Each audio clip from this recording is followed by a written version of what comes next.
저는 대학교에서 정치학을 전공했습니다. 그래서 과제가 많았어요. 보통 학생들은 과제를 할 때 이런 식으로 일을 분산할 겁니다. 다들 아시죠?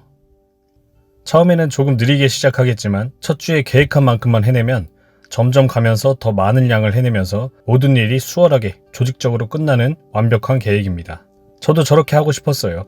저렇게 계획을 짜겠죠? 다 준비해 놓은 상태입니다. 하지만 실제로 과제를 만나면 이렇게 됩니다.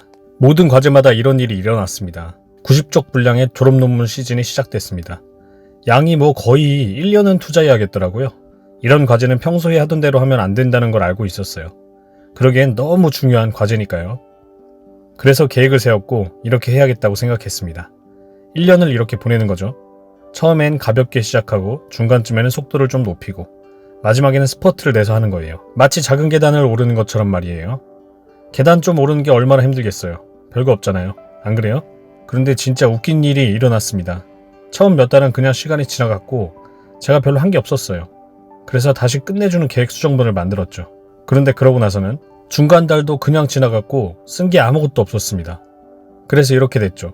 2달은 한 달이 되고 그게 또 2주가 됐습니다. 그리고 어느 날 문득 보니까 기한이 3일밖에 안 남았는데도 한 글자도 안 쓴 상태였어요. 그래서 그냥 제가 할 수 있는 걸 했죠. 72시간 동안 90쪽을 썼습니다. 하루도 아니고 이틀 밤을 꼬박 새서요. 인간이면 이틀 밤을 새고 그러면 안 됩니다. 그리고 캠퍼스를 가로질러 뛰어가서는 다이빙을 해서 마감 시간에 겨우 맞췄습니다. 저는 그걸로 끝난 줄 알았어요. 근데 일주일 뒤 학교에서 전화가 왔습니다. 팀 어버시인가요? 라고 묻길래 저는 예 라고 대답했습니다. 논문에 대해 얘기할 게 있어요. 그러더군요. 저는 하세요 했죠. 학교에서 이러는 겁니다. 이제까지 본 것 중 최고의 논문이에요. 물론 죄송하지만 그런 일은 없었어요. 아주 형편없는 논문이었죠. 저는 그냥 여러분이 이렇게 생각하는 잠깐의 순간을 즐기고 싶었어요. 이 사람 대단한데? 정말 형편없었어요. 근데 어쨌든 현재 저는 블로그 작가입니다. 잠깐 근데 왜? 라는 블로그를 운영합니다. 몇 년 전에 미루는 습관에 대해서 쓰려고 했었습니다. 제 행동은 주변에 할 일을 미루지 않는 사람들을 늘 당황하게 했습니다. 저는 그들에게 설명하고 싶었어요. 할 일을 미루는 사람의 머릿속에서 벌어지는 일과 왜 우리가 미루는지에 대해서요. 저는 한 가지 가설을 세웠습니다. 할 일을 미루는 사람들의 뇌는 다른 사람들의 뇌와 다르다는 거죠. 이것을 검증하기 위해 MRI 연구실을 찾아갔고 제 양쪽 뇌를 스캔하게 했어요. 미루지 않는 사람의 뇌도 스캔해서 둘을 비교했습니다. 제가 오늘 여러분께 보여드리려고 가져왔습니다. 차이점이 보이는지 자세히 보시기 바랍니다. 여러분이 훈련받은 뇌 전문가가 아닌 이상 차이가 확연히 보이지 않겠지만 그래도 한번 봐주세요. 이것이 미루지 않는 사람의 뇌입니다. 자, 이제 이게 제 뇌입니다. 차이가 있죠. 둘 다 합리적인 의사결정자가 있지만 미루는 사람의 뇌에는 순간적 만족을 즐기는 원숭이도 있죠. 이게 할 일을 미루는 사람에게 무슨 의미일까요? 이 일이 벌어지기 전까진 모든 게 괜찮다는 뜻입니다. 지금 하는 게 딱 좋겠다. 아니, 합리적인 의사결정자는 생산적인 일을 하기 위해 합리적인 결정을 할 겁니다. 하지만 원숭이는 그걸 안 좋아하기 때문에 자기가 운전대를 잡고는 말합니다. 자, 유명 연예인들의 스캔들 위키피디아 페이지를 몽땅 읽자고. 그 스캔들 기사가 방금 딱 생각났으니까. 그리고서 냉장고로 가서 10분 전보다 뭐 새로운 게 없는지 보자고. 그리고 나서 유튜브에 들어가서 리처드 파인만이 자석을 설명하는 영상으로 시작해서 한참을 보낸 뒤에 마지막으로 저스틴 비버 엄마를 인터뷰하는 영상을 보는 거야. 이건 모두 시간이 많이 걸리니까 오늘 아무 일도 할 시간이 없어. 미안. 무슨 일이 벌어지고 있는 걸까요? 순간적 만족감, 원숭이는 운전대를 잡게 하고 싶어할 만한 애가 아닙니다. 그는 완전히 현재의 순간 속에서만 살고 있죠. 과거의 기억이나 미래에 대한 지식이 없고 오직 두 가지만 신경 씁니다. 바로 그건 쉬운 것, 그리고 재미있는 것. 동물의 세계에서는 뭐 그래도 괜찮겠죠.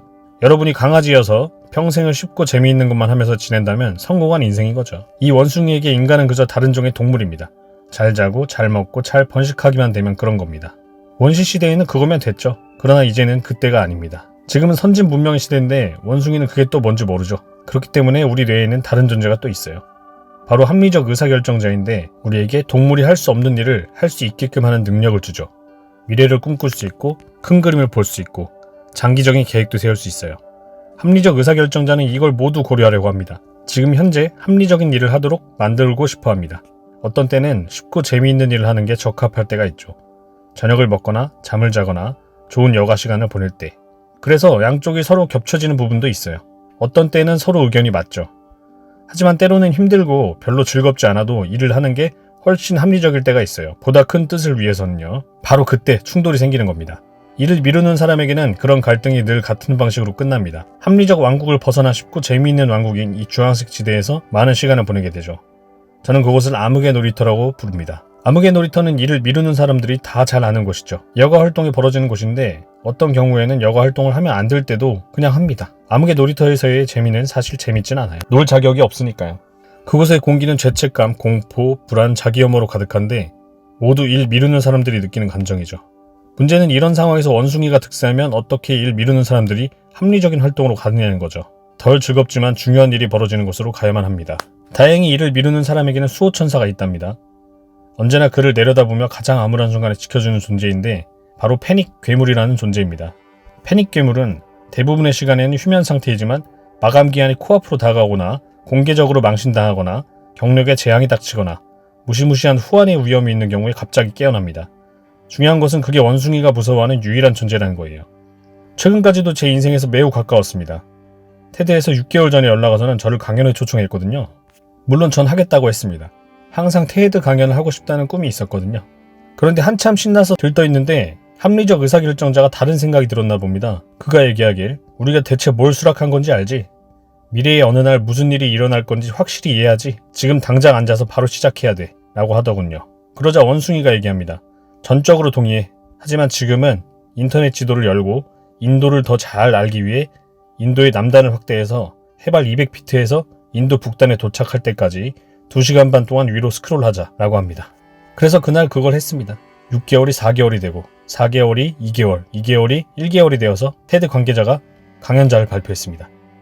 사이트를 열어보니 제 얼굴이 저를 똑바로 쳐다보고 있는 거예요. 그러자 누가 깨어났게요. 그래서 패닉 괴물이 정신줄을 놓기 시작합니다. 몇 초 뒤에는 모든 시스템이 난리가 났습니다. 그러자 패닉 괴물을 무서워하는 원숭이는 나무 위로 도망갑니다. 그러자 드디어 합리적 의사결정자가 주도권을 잡고 강연 작업을 할 수 있었습니다.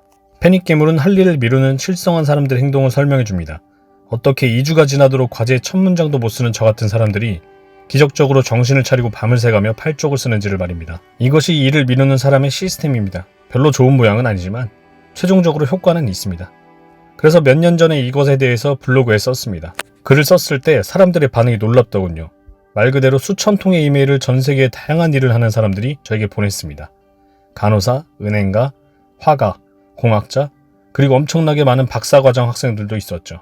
그들은 모두 자기가 똑같은 문제를 겪고 있다고 말했습니다.